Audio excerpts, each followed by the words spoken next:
നമസ്കാരം. മലയാളി വാർത്തയിലേക്ക് സ്വാഗതം. നമ്മുടെ കാരണഭൂതൻ്റെ നവകേരള സദസ്സ് യാത്രയോടനുബന്ധിച്ച് ധാരാളം നല്ല കാര്യങ്ങളൊക്കെ നടക്കുന്നുണ്ട്. അതായത് ജീവൻ രക്ഷാ പ്രവർത്തനം നടക്കുന്നുണ്ട്. ആ ജീവൻ രക്ഷാ പ്രവർത്തനത്തിലൂടെ മിക്കവാറും സംസ്ഥാനത്തെ ഡിവൈഎഫ്ഐയിലെ നല്ല പ്രഗത്ഭന്മാർ ആർക്കെങ്കിലുമൊക്കെ ജീവൻ രക്ഷാ പതക്കം കിട്ടാൻ സാധ്യതയുണ്ട്. അത് നമ്മുടെ റഹീം അത് കേന്ദ്രത്തിലോട്ട് ശുപാർശ ചെയ്യണമെന്നാണ് നമുക്ക് അപേക്ഷിക്കാനുള്ളത്. എന്തായാലും ഇപ്പോൾ ഈ ജീവൻ രക്ഷാ പ്രവർത്തനമൊക്കെ നടത്തുന്ന ഡിവൈഎഫ്ഐക്കാരുടെ നേരെ സംസ്ഥാനത്തുടനീളം നമ്മുടെ യൂത്ത് കോൺഗ്രസ്സുകാർ, നമ്മുടെ ഊത്തന്മാർ തിരിച്ചടി കൊടുത്തുകൊണ്ടിരിക്കുകയാണ്. ഇന്ന് തിരുവനന്തപുരത്തും അതുപോലെ തന്നെ കൊല്ലത്തും സംസ്ഥാനത്തിൻ്റെ വിവിധ ഭാഗങ്ങളിൽ അങ്ങനെ തിരിച്ചടി കൊടുക്കുകയാണ്.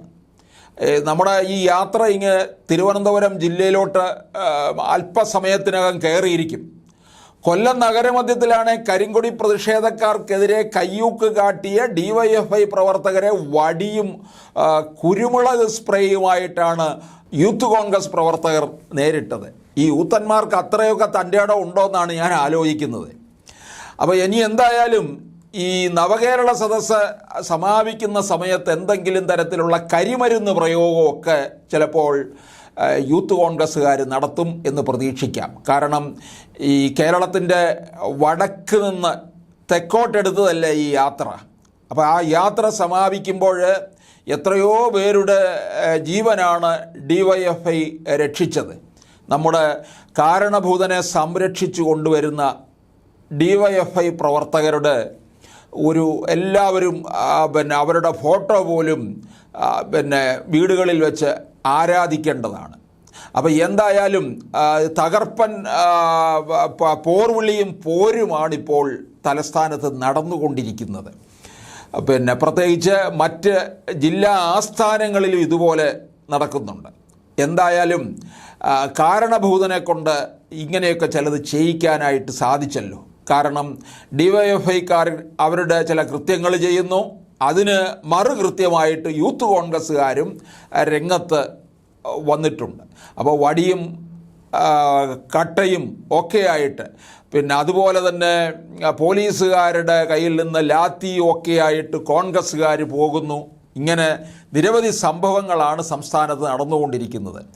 SFIക്കാരെ ഭയന്ന് നമ്മുടെ ഗവർണർ ആരിഫ് മുഹമ്മദ് ഖാൻ ഇപ്പോൾ രാജ്ഭവനിൽ ഇരിക്കുകയാണ്. അദ്ദേഹം പുറത്തോട്ട് ഇറങ്ങുന്നുമില്ല. ആർഷോയുടെ ആർപ്പ് വിളി അങ്ങനെ കേരളം മുഴുവൻ അങ്ങനെ കത്തിക്കേറി നിന്നു. അത് പേടിച്ചാണ് രാജ്ഭവനിലേക്ക് ആരിഫ് മുഹമ്മദ് ഖാൻ ഒളിച്ചോടിപ്പോയതെന്നാണ് SFI പിള്ളേർ പറയുന്നത്. അതുപോലെ ഡിവൈഎഫ്ഐ പിള്ളേരെ പേടിച്ച് യൂത്ത് കോൺഗ്രസ്സുകാർ ഏതായാലും ഓടിയില്ല. അവർ തിരിച്ച് എന്തെങ്കിലുമൊക്കെ ഇവർക്ക് കൊടുക്കണമല്ലോ. ഇത്രയും ജീവൻ രക്ഷാ പ്രവർത്തനം നടത്തിയവർക്ക് ഒരു പാരിതോഷികമാണ് യൂത്ത് കോൺഗ്രസ്സുകാർ നടത്തിക്കൊണ്ടിരിക്കുന്നത്. അപ്പോൾ അത് തുടരുന്നത് നല്ലതായിരിക്കും. അങ്ങനെ തുടരാനുള്ള ഒരാർജവം യൂത്ത് കോൺഗ്രസ്സുകാർ കാണിച്ചാൽ മതി. അത് മുതിർന്ന കോൺഗ്രസ്സുകാരും കൂടി അതിന് ഒപ്പം കൂടെ നിൽക്കണം.